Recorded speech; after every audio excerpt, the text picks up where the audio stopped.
এটি কেন হয়? তিন ক্ষেত্রে হয়। মা বাবা মরে যাক অথবা সরে যাক, বা তাদের থেকে আমরা সরে যেতে পারি, আরাম পেয়ে যাব মা বাবা থেকে সরে গেলে। এই তিনটি ক্ষেত্রে হয়। একটি ক্ষেত্র হচ্ছে মা বাবা হয়তো বেশি ধনী, পয়সাওয়ালা, কিন্তু পয়সাগুলি সব মা বাবার কাছে, তাদের কাছে চাইতে হয়, অনেক সময় দেই না। বড় বড় গৃহস্থ যারা আছে, বড় বড় ব্যবসায়ী যারা আছে, ছেলে মেয়েদেরকে টাকা পয়সা দিতে, সব টাকা পয়সা ওই বুড়া রাখবে আর ওই বুড়ি রাখবে, তাই না? তখন এরা দেখে যে এত অঢেল পয়সা আর আমাদেরকে নিজের খরচ চলাফেরার জন্য দিতে চায় না, তাহলে এরা মরলেই তো এগুলি ভাগ বন্টন করতে পারবো, তাই না? তখন এই আকাঙ্ক্ষা করে যে পয়সাওয়ালা বাপ মরে যেত, মা মরে যেত, সবগুলো আমরা ভাগ করতাম। এটি সবচেয়ে বড় মা বাবার নাফরমানির লক্ষণ।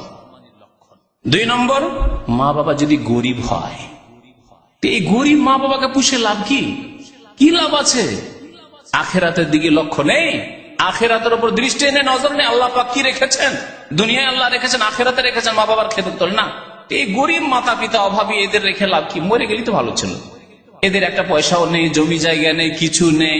এদের প্রত্যেকটি চিকিৎসা খরচ আমাকে দিতে হয়, এদের খাওয়া দাওয়া খরচ চালাইতে হয়, এদের কাপড় চোপড় চালাইতে হয়, আবার ওই তাদের নাতিরা আসে, তাদের খরচ খরচা চালাতে হয়, তার মেয়েরা আসে, তার খরচ চালাইতে হয়। এরা মরে গেলেই তো একটু আরাম পেয়ে। এটি হচ্ছে সবচেয়ে বড় নাফরমানি মাতা পিতার, যা আজকাল অনেকের মধ্যে রয়েছে।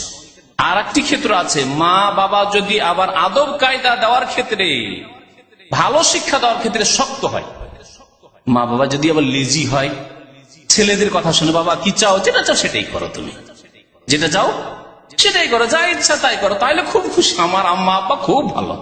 আমি ফিল্ম দেখি, কিছুই বলেন না। আমি সিগারেট খাই, কিছুই বলেন না। আমি সারা রাত যাই না কোথায় যে থাকি, লম্পটি করি, কিছুই বলেন না, খুব খুশি। ফাসেক লোকেরা এরকম মা বাবা পেলে খুব খুশি। কিন্তু মা বাবা যদি শক্ত হয়, কোথায় ছিলি তুই এত রাত,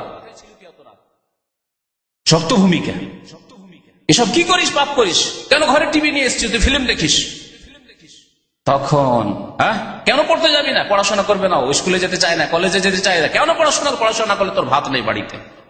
তখন আকাঙ্ক্ষা করে এরকম নাফরমান ছেলেরা যে মা বাবা মরে গেলেই ভালো হতো, তাইলে আর পড়তে বলতো না। মা বাবা মরে গেলে আরামে ফিল্মটা দেখতে পারতাম, মা বাবা মরে গেলে সিগারেট খেতে বাধা হইতো না, মা বাবা মরে গেলে কোনো মেয়ে নিয়ে মেয়ের সাথে অবৈধ সম্পর্ক করতে, টেলিফোন করতে কোনো অসুবিধা হইতো না। তাহলে 3 রকম। মা বাবা পয়সাওয়ালা হইলেও অনেক সময় আকাঙ্ক্ষা করে যারা মরলেই লাভ আছে, অনেক সময় গরিব হইলে আকাঙ্ক্ষা করে যে মরে যাক, এদেরকে রেখে লাভ কি আছে, মরে গেলে আরাম পাবো। আর অনেক সময় আদব কায়দা বেশি শিখালে, একটু শক্ত হইলে আদব কায়দা শেখানোর ক্ষেত্রে বলে এসব মা বাবা সরে গেলেই আরাম পেতাম।